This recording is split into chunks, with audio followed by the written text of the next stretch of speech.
Do you know the VA's 5 ways to service connection? In today's video, I'm going to walk you through each one of the 5 ways of service connection and give you some examples. So stick around.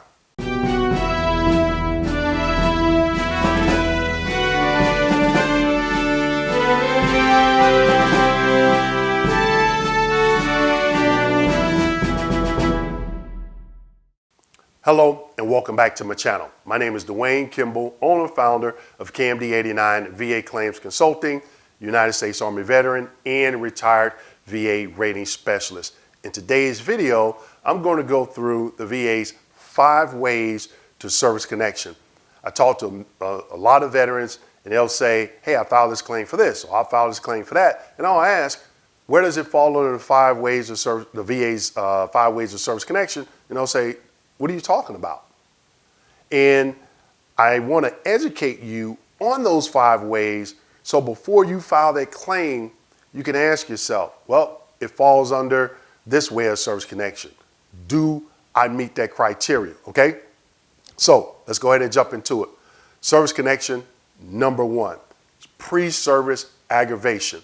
Now what that means is you had a condition before you entered your military service, and your military service aggravated it, okay? Now, sometimes this can be kind of hard, especially for some veterans if they don't have the proper documentation. So, as an example, on my entrance exam, when I went to the MEP station before I went to the Army, I knew it stated I had a diagnosis of moderate pes planus, flat feet.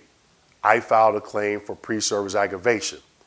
Of course, I got denied. I didn't even get a compensation and pension exam. So when I received the rating decision, the rater said, I don't see it. Basically, I don't see it in your records. I was like, okay, that can't be true. But all right, let's test that theory, all right?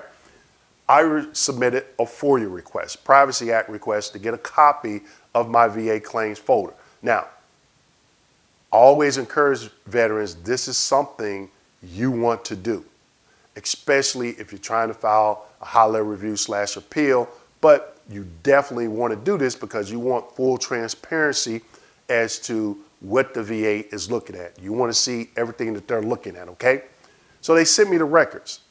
Open up the records, guess what was on the first page? My entrance exam into the United States Army, see the diagnosis, moderate pes planus. So I don't know if the rater just refused to look at the documentation. I don't think they even looked at it at all because they stated that they didn't see it. So I asked, hey, send me a copy of what you looked at. First page, that's what I see, okay? So you have to be able to explain how your military service aggravated that condition, okay? I filed an appeal a few years later, and I eventually won that claim, all right? Number 2, direct service connection. I would say about 85% of the claims that veterans file with the VA is based on direct service connection. But a lot of them don't know there's 3 elements that you have to meet. 1, current diagnosis. 2, a link. Is it documented in service? 3, a nexus. And that nexus connects the current diagnosis and the link in service, all right? So there are some conditions that in most cases are not documented in service, but the VA will concede that the military possibly aggravated these conditions, okay? And then obviously you get assigned a compensation and pension exam unless you have a DBQ and nexus statement. But if you have to go to a VA third-party contract examiner, then they'll go ahead and they'll get that nexus for you. And those conditions are tinnitus, most common claim that I hear veterans filing. So you can file that claim based on being exposed to acoustic trauma, whether you were in combat or due to your MOS, okay? But again, you have to reasonably articulate how you were exposed to acoustic trauma causing the ringing in the ears. I think a lot of veterans that are still service members now, they're going to sick call and getting it documented.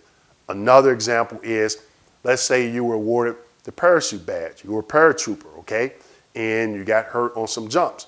Well, we all know, we as veterans, we kind of like suck it up and just get gung-ho. We don't go to a sick call all the time and get it documented. But if you claim it due to you being awarded the parachute badge, it still falls under direct service connection, okay? So that's just an example, the two examples I gave you. But like I said earlier, this is the most common way that I've seen, okay? 3, increase. You're already service connected for a condition, and you feel that that condition has gotten worse. Now, a common mistake that I see veterans make, they don't go out and find the criteria for the next higher percentage for that particular condition before they submit that claim for increase. The way you could find the next higher evaluation and the criteria, look in the rating decision that assigned that service-connected disability. It has to tell you why they assigned that percentage, and also they have to tell you why they didn't warrant, or why you didn't warrant the next higher percentage, and it'll give you that criteria. Now, you can also contact the VA at 800-827-1000 and ask for a disability breakdown letter to include the diagnostic codes. I'm gonna say it again, disability breakdown letter to include the diagnostic codes. So when you call 800-827-1000, you can ask for that letter and you can request that they email it to you.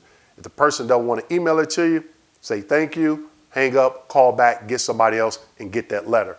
When you get that letter, there's going to be 3 things in that letter: what your service connected for, the percentage, and the 4-digit diagnostic code.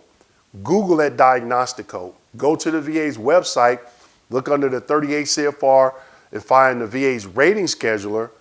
And for that particular body system, you'll find that diagnostic code, okay? And it'll tell you all the different percentages that the VA will assign to you for that disability and the criteria for each one. So when you find what your service connected for, that 4-digit diagnostic code, the percentage that you're currently assigned, you look up that diagnostic code and it'll tell you the next higher percentage. Look at the criteria. Either you meet it or you don't. If you feel you meet it, do you have evidence proving that you meet it? Okay? File a claim for increase. You go to the CMP exam, you explain to the examiner, or you get your doctor to do a DBQ for you. Now, it sounds easy, okay? But we all know nothing about this process is easy, all right? Number 4, secondary service connection. What that means is you're service connected for a particular condition and it has caused something else to happen, okay? So an example, you're service connected for the right knee. You have very limited range of motion in the right knee. You started to shift your body weight onto the left side, and now you may have an abnormal gait. Over a course of months, maybe, or years, now you're starting to have left knee pain. You can claim left knee strain with pain secondary to your right knee service connection, okay? Simple as that. Well, I don't want to say as simple as that, but again, that's something that you can get a DBQ and or Nexus from your private examiner, or you can go through a VA's third-party contractor, all right? Now, last but not least, presumptives. And there's several presumptives, okay? The first 3 I'm going to talk about is the 1-year, 3-year, and 7-year. If you have any of those diagnoses under the 1-year, 3-year, 7-year from discharge, from your military discharge date, the VA will service connect you for it, okay? I'm not going to go through all of the items on the list for each presumptives, but I will tell you this, the 1-year has about, I think, maybe 25 or 30 different diagnoses, okay? So you definitely want to go to the VA's website and find that 1-year presumptives if you're still on active duty or you're within 1 year. And that regulation is 38 CFR 3.309 subpart A, okay? Then you have Agent Orange presumptives. Agent Orange presumptives, now the VA has come out with a new PACT Act. We all should be aware of that by now, expanding it, okay? But Agent Orange presumptive, it has a list as well. You can find the conditions under Agent Orange exposure under 38 CFR 3.309 subpart E, tropical diseases, okay? And also if you go to the VA's website, it'll tell you the time frame for when you needed to serve during that Vietnam era and locations that you needed to serve. I'm not gonna get into that because that'll extend the video at least about another hour, okay? But what I will do is I'll link a video for this next presumptive, okay? Gulf War. We did a YouTube live stream, I believe last month, February, on our YouTube live Q&A, where my counterpart went through the Gulf War presumptive under the new PACT Act. So we'll link that video at the end of this particular video, okay? So again, you still have to meet a certain time frame, certain conditions, and they added different locations, all right? You have Camp Lejeune contaminated water.